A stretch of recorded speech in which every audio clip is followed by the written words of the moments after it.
Let's go for a test drive in a truck. Now this is a truck that, it's 1 in 100. We've looked at a lot of trucks up until this point, and we've narrowed down our search to a couple great candidates. This is one of them, and what's important is, what does the truck drive like? How does it perform? The kinds of things that we're looking for are, we're listening for odd sounds. We're wanting to feel the truck in our hands, as well as in our seat, as well as in our feet. We're looking for vibrations. We're looking to see just how the truck performs. Is it driving straight? Are there any governors that are on the truck? And also at this time, this is the time to try all the dials and the fans and the windshield wipers and the signal lights, and find all those small things that may have to be dealt with. In our test drive that we're going to take in a few moments, we're going to be taking out a 2009 Volvo 780, so that's the tall truck as well as the largest shack. It's equipped with the much appreciated Volvo ishift transmission, and it's got Volvo's largest engine, the Volvo D16. When it comes to listening inside of a truck, go with your gut instinct, go with the common sense. If you drive a few of these trucks, you'll start to hear what they should sound like. One of the pieces of advice I give to people looking at doing this themselves is, go drive a truck that's perhaps a year old. Go to the dealership, explain what you're doing, and have the dealer, if you're not able to drive yourself, have the dealer take you in a newer truck and listen to how it sounds, pay attention to how it feels, and use that as your baseline when comparing other little bit older trucks that are maybe 3, 4, or 5 years old. Hello there, so welcome to the GV, the gray Volvo. Just started it up, and it's been sitting in our shop. I'm just right outside the doors from the shop, and sitting in the shop for, it's been 3 hours now. We did have an air leak, so it was down to 60 psi, and of course this guy needs better than 90 for it to be happy, so it did take a little bit of time to air up. It's something we got to look into. Generally, I'm going to show you all those detailed pictures, but we do not have a check engine light. We confirm 1,150,000 kilometers. We'll convert that to miles in a moment. Actually, I'll go in and I can change that over for us. But generally, as you can see by the pictures, the truck is in very nice aesthetic shape for the interior. Certainly we're going to have to replace this, and also this piece has got some finish on it, as well as the front edge of the cup holder should get replaced as well. But the passenger location, passenger door, and of course let me move my jacket. The seats, both passenger and driver, are very, very worn. I've also sat in the back, and those cushions are absolutely like new. Of course, with a 780, they're a thicker seat than the 670s. They put a lot more foam in them. They are in very good condition. There's no stains. And looking at the interior as well, there's no marks on the walls. Very nice conditioned truck. Even looking at the cabinets, we don't have a bunch of scratches. Alright, so we're just before I get on the road here, I've got the inner axle and the diff lock turned on. I'm on some ice right now, which is kind of nice. So we've actually got a good test here to prove that front and backs are turning. Okay, Jack, so welcome to Calgary. A little bit of snow on the ground out here. And just left the shop yard. We're going to go for a little bit of a city drive first to see how she shifts and downshifts.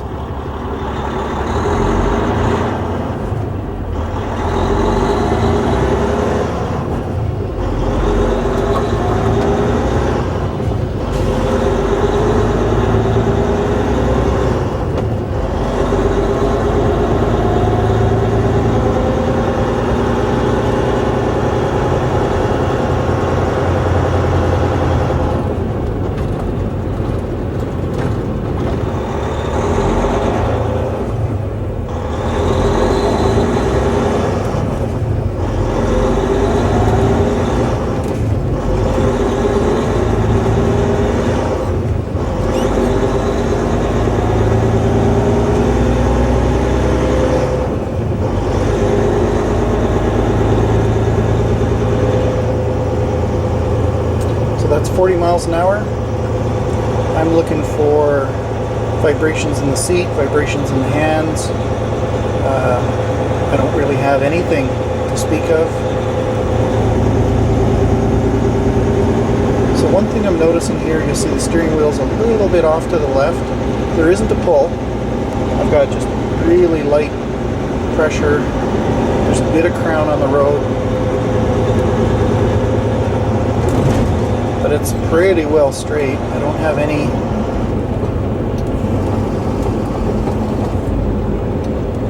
different feeling in the steering. It feels quite solid.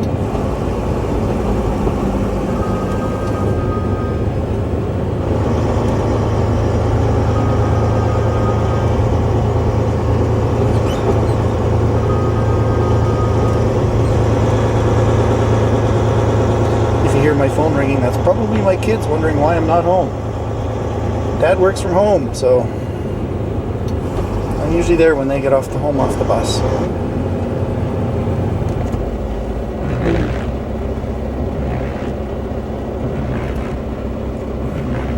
I'll mention here about the glass right now. I've got one small chip. I think this glass might actually be good just to leave. I've got one little moon right up here, and I think that's fillable. So I don't know whether this glass needs to be replaced. I don't think so.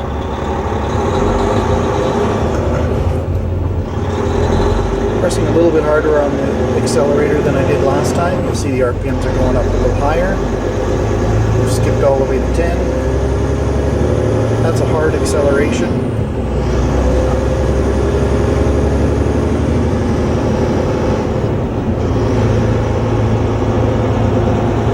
Get out to what we call the Deerfoot 500. This is a major freeway here in the city.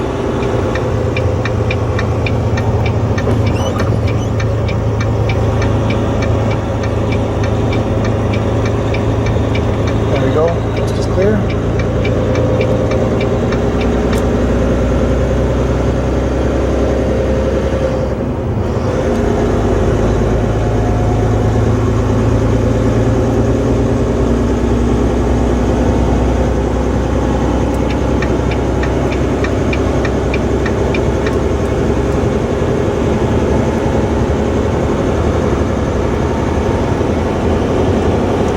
There is 63 miles an hour.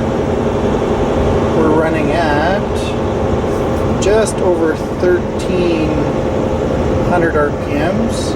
Oh, sorry. I'll get my cruise control set here and we'll get a little more accurate on that. I had to drop off the fuel because of a vehicle in front of me.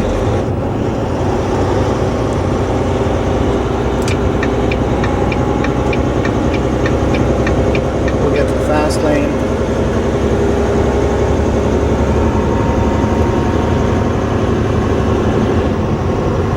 That is 65 miles and 65 miles an hour and 1,400 RPMs.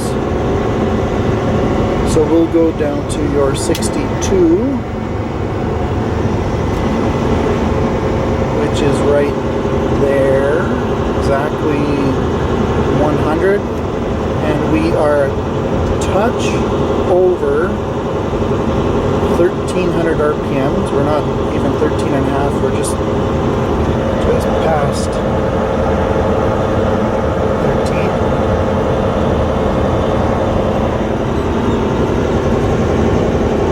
We'll do a kick down here, so I'll put the pedal to the floor, see it go to 11.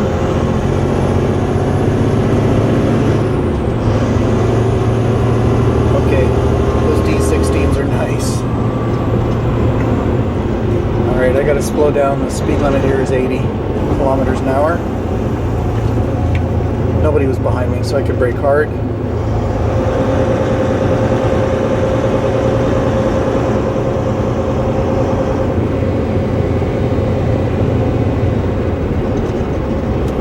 There's the eco roll kicking in. We are going downhill right now. So foot's off the throttle. We're doing 53 miles an hour. Just coasting down the hill.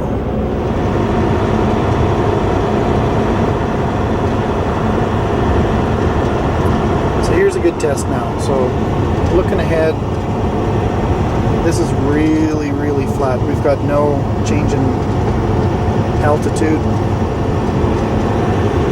So a good indication of what the mileage is going to be.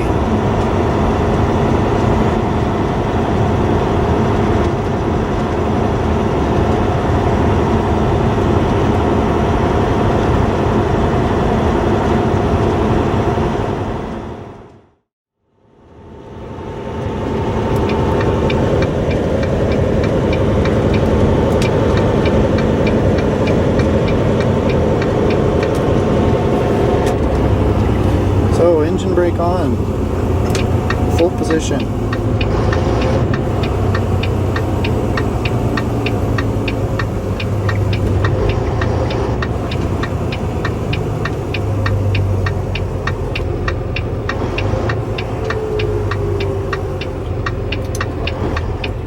Well, Jack, that's a really quick test, but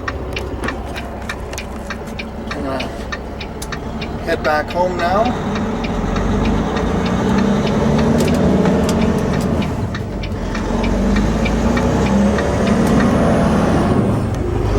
Just for a little trial.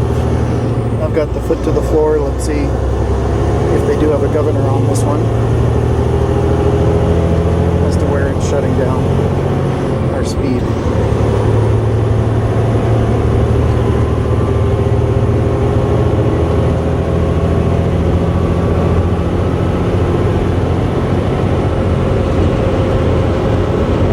Is that it's shutting it down at 80 miles an hour. Alright, Jack, I'll talk to you soon. Bye. Well, we're back from our test drive, and here's the results that I want to point out to you about that Volvo 780 that we found. The first thing was that I saw that there was a noticeable shake at 50 miles an hour. So that's something to be aware of. It tells you that we might have something to do when it comes to tires being out of round, or we might have an alignment issue, or certainly we might have maybe some tires that are just out of balance and shake it a little bit. The other problem that we noted in this truck, or thing that I sensed, was that the engine noise was a little bit different than I was used to hearing. When you look at some of the detailed photos of this truck, you'll see that the insulation on the firewall between the engine and the cab had fallen away a little bit, and I think that's ultimately going to be the reason that the engine sounded a little bit different. The third thing that we noticed on this test drive, when the air compressor activated or turned on, it was really loud. It was very rattly and made quite the extra racket that we weren't used to hearing. So I know that that's something we're going to want to delve into as well. The air compressor can be a pretty expensive repair, so we want to make sure that we calculate that into our final build cost. Now, my instinct says that this truck is going to be a really good candidate for taking to our next steps. It drove very well, it drove straight, we did have that little bit of motion, we did have that little bit of a different sound, and certainly air compressor, but those aren't things that are going to stop us. So I think we should take the next step and take this truck for a dyno and see how the engine is really performing.